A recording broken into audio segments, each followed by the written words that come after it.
Symbols have become ubiquitous in our modern lives.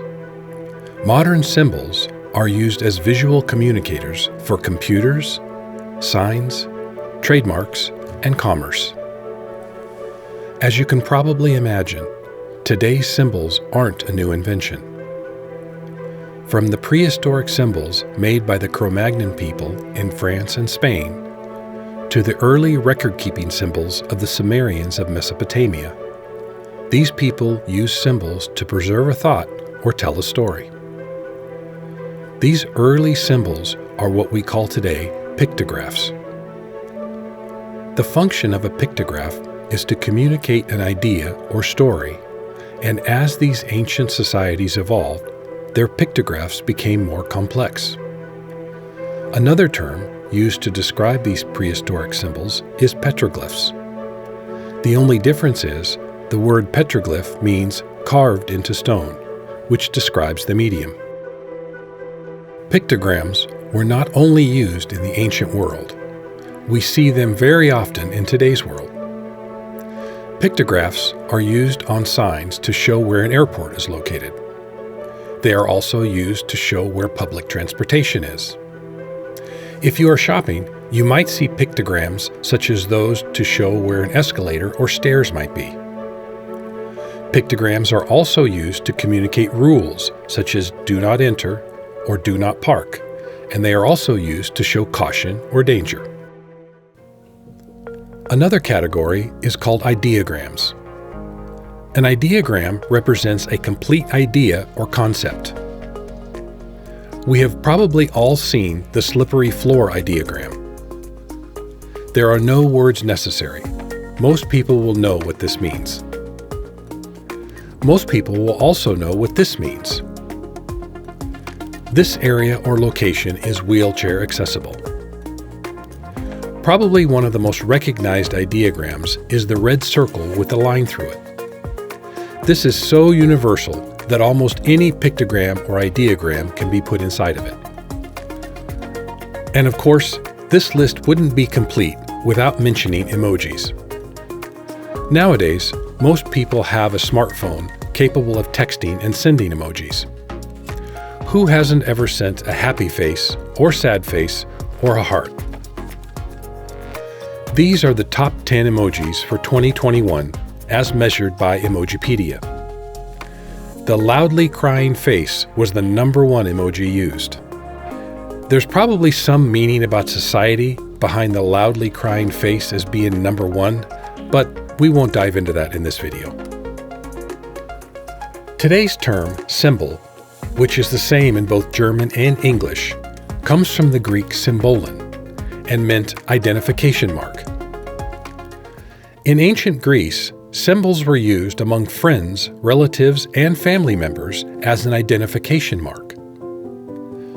When two people had to be apart for a long period of time, they would take a small clay plate or a ring or some other small personal object and break it into two pieces.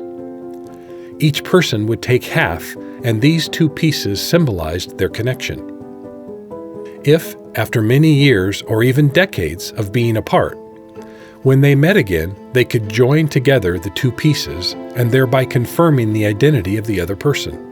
Also, if they were not going to be together but decided to send a representative, the representative was given the piece to show the relative, friend, or family member so that trust could be extended to the unknown person. Because of this usage, the term symbol had two values. First, something visible because of the two pieces, and something invisible, which was the connection to the other person. So, the term symbol became understood as a visible sign for an invisible reality. This is how the original meaning and understanding of the term symbol came about. Another term used to make something visible is the allegory. An allegory is a story, poem, or picture that can be interpreted to reveal a hidden meaning. Instead of describing a particular lesson, the meaning of the lesson is converted into a picture or story and then called an allegory. An example of an allegory is the tortoise and the hare. The story tells of a slow and steady tortoise in a race with an overconfident hare. Because of his overconfidence, the hare decides to lay down for a nap, and the tortoise slowly passes him and wins the race. The message behind the story is that slow and steady is the best way to win a race. Another children's book by Dr. Seuss called The Sneetches is a story of two groups of creatures, one group who had stars on their bellies and one group who did not. The star-bellied Sneetches would brag that they are the best kind of Sneetches because of their stars. They were very arrogant and felt superior. After the non-starred Sneetches got a chance to gain stars, the starred Sneetches no longer felt superior. Throughout the story, the Sneetches would switch back and forth from starred to unstarred until they realized the foolishness of their ways.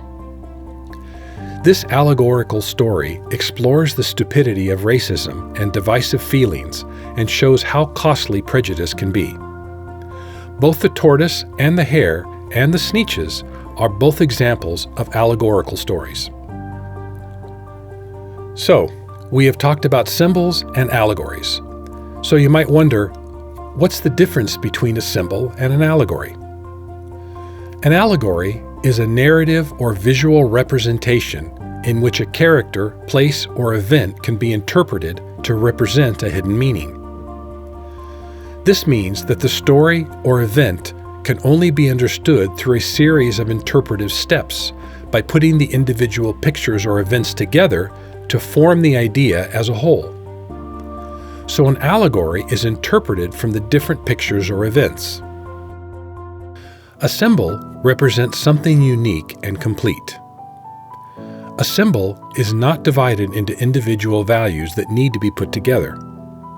The symbols of the spiritual teaching provided by Billy Meier are distinct and unique and embody an invisible reality that conveys something definite. The symbols of the spiritual teaching work as a bridge to understanding something invisible that can be recognized. The symbols that we are about to explore are not allegories, pictograms, or ideograms. They are symbols that are connected to very specific thinking and feeling experiences. During this part of the video, the symbols will be displayed, and then there will be a brief pause. This will give you time to register the symbol in your mind and then notice what you think or how you feel for each of the symbols. During this exercise, take a moment to notice how you feel. Each of these symbols should elicit some type of feeling within yourself.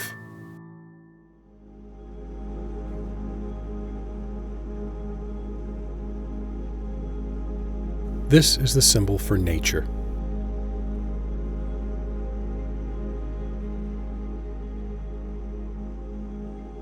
This is the symbol for meditation and immersion. It has what could be an arch or pagoda.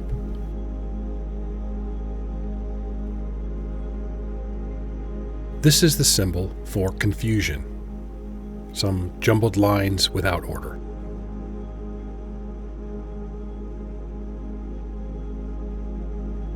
This is the symbol for feeling. This feeling is from the German word fühlen, which means feeling from touch. It has a circle in the center with what looks like some small leaves, along with some larger leaves on the outside. This is a symbol for empathy. This is similar to the symbol for feeling, except it has some smaller leaves in between the larger ones.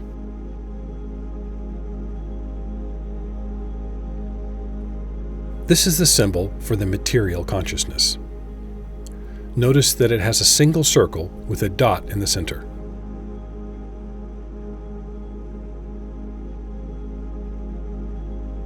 This is the symbol for the material subconsciousness. Notice that it has two circles with a dot in the center. And this is the symbol for the material central consciousness.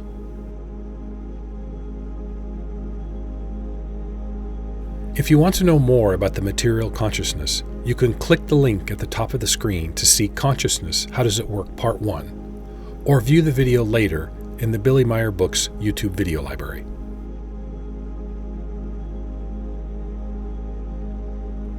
This is the symbol for thoughts. Notice how this symbol has 3 circles around a center, similar to the consciousness ones, along with 4 triangles pointing inwards and 4 triangles pointing outwards.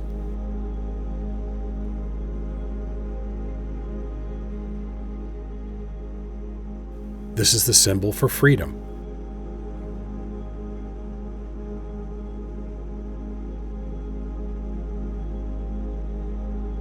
This is the symbol for emotion. It has arrows pointing outwards from the center, along with 3 lightning bolt arrows reaching further outwards. It also has a radiating effect with lines similar to the Wi-Fi or wireless pictogram.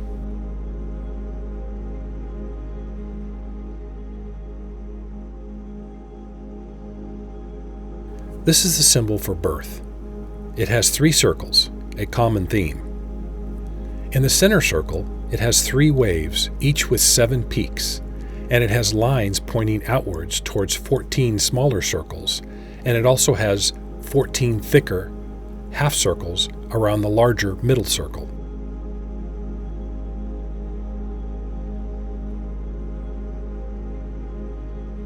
This is the symbol for community. Here again, we have the 3 individual circles that are grouped together in a house or a box.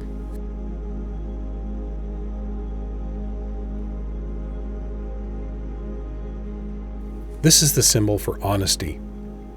It has 3 inner circles with lines or spokes and 2 arrows pointing inwards.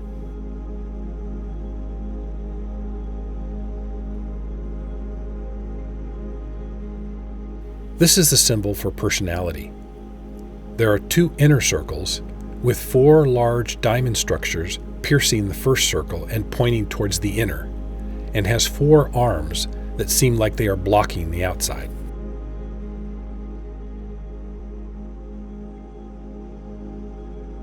This is the symbol for idea.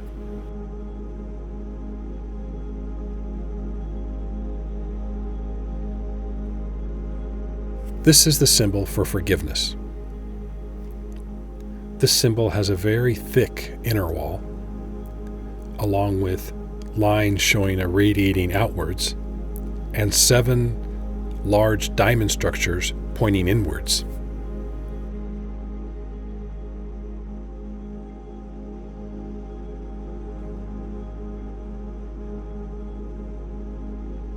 This is the symbol for evolution. There are stairs that ascend upwards, making up a body which is connected to a head and arms. There are those waves again with 7 peaks, and there are 7 of them, 3 on each side and 1 at the bottom.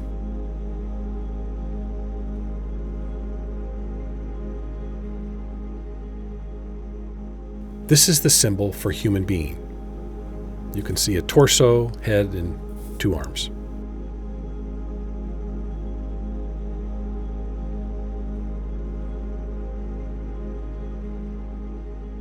This is the symbol for laughter. I like this one. The 2 bottom half circles almost form a smile.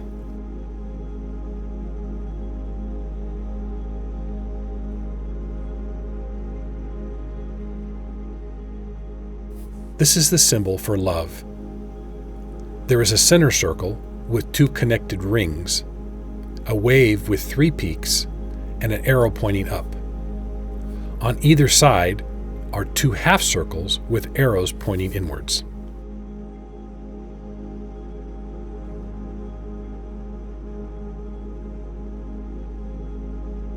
This is the symbol for tolerance.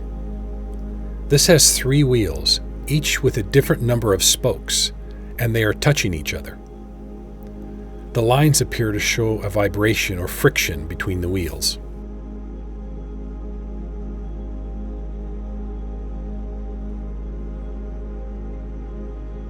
This is the symbol for happiness. This is one of the few color symbols Billy has made.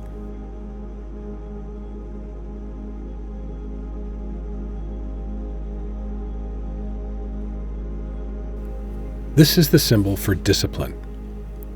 There are 2 circles enclosing some random lines.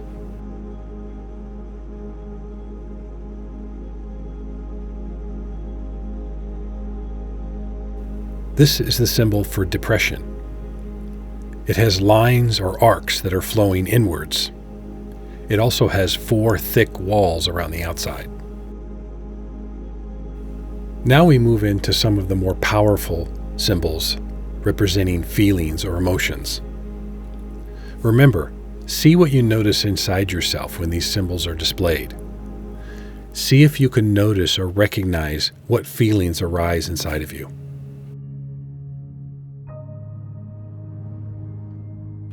This is the symbol for fault or guilt. Notice the 4 prominent triangles pointing inwards.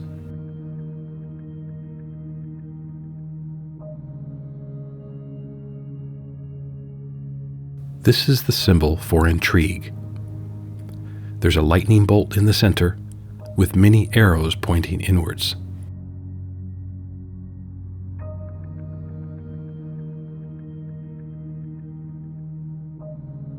This is the symbol for jealousy.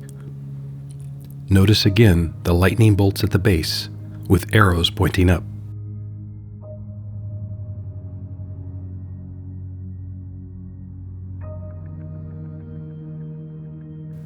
This is the symbol for anger.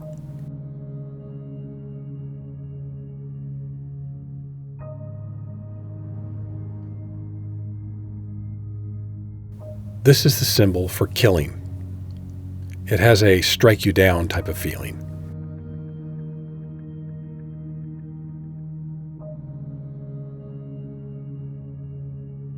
This is the symbol for hatred.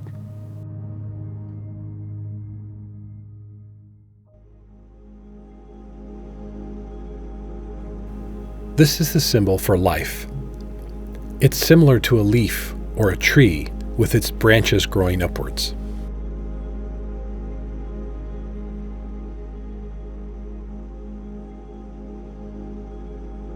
This is a symbol for dying. Notice how it's almost the opposite of the symbol for life. The next symbol is the symbol for death. It's similar to the well-known peace symbol. So if you can, try and ignore the connection to the peace symbol in your mind and just look at the symbol neutrally and try and see what feelings come up.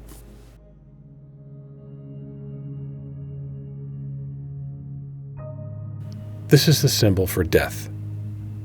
How does it make you feel?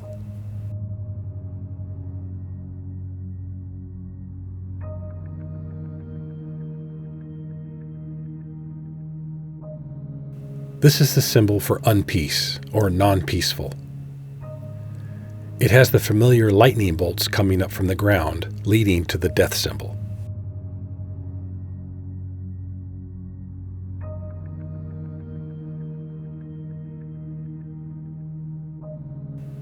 This is the symbol for war.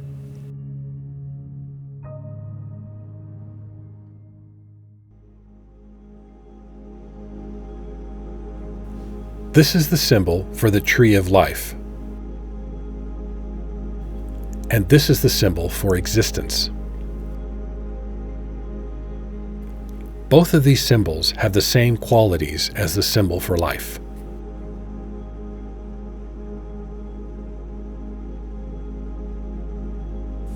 This symbol should give you a completely different feeling than this symbol.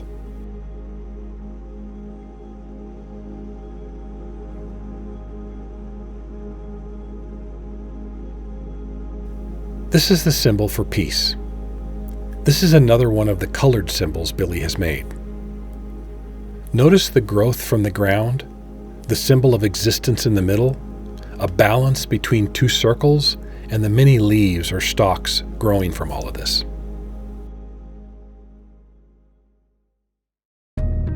The old peace symbol has been around since 1958, when it was created by British artist Gerald Holtham. Gerald created the symbol for the first Easter March in London, which was protesting a nuclear weapons research facility in Aldermaston, a small town in Berkshire, England. The old peace symbol design was based on two letters, an N and a D, which stood for nuclear disarmament. However, the N and the D were not normal characters. They came from a system of communication called flag semaphore. Flag semaphore was a system of conveying information at a distance using handheld flags for visual signals. These are the international flag semaphore signals. Gerald used the flag semaphore signals for N and for D, which stood for nuclear disarmament, and superimposed them to create the initial symbol. Then a circle was added to complete the symbol. This became the symbol for the campaign for nuclear disarmament in Britain. Unfortunately, and probably unknowingly, Gerald Holtham intended to create a symbol for nuclear disarmament, but ended up creating a symbol that means death. To make things worse, Gerald's symbol was adopted in the U.S. during the 1960s peace movements and became widely used during Woodstock and the anti-war protests of the Vietnam War in the late 60s and early 70s. So, what can we do now? Well, for the existing peace symbol, the most simple and easiest thing to do is to turn the symbol right side up. If you have a refrigerator magnet or a sticker or a sign, just turn the symbol right side up. The best thing is to use the correct peace symbol. When people ask about the upside-down peace symbol, tell them a little bit about the reasons behind it and how symbols impact our lives and affect our thoughts and feelings. From this video, you should now have some experience on what thoughts and feelings arise in you when you view different symbols. And finally, peace in a country, or in a society, or in a community always begins with the individual. It's not possible to bring peace to the world, or even to your own town or local community, without having peace in your own life. Start on a small scale. Create and develop peace within yourself, within your personal environment, and in your own home. Start small. We can begin with creating peace within ourselves, with our relatives, and with our friends. Then slowly with neighbors, acquaintances, co-workers, and everyday encounters with other human beings. World peace must begin on a small scale, and then continue to expand. And these efforts must always continue regardless of the world situation.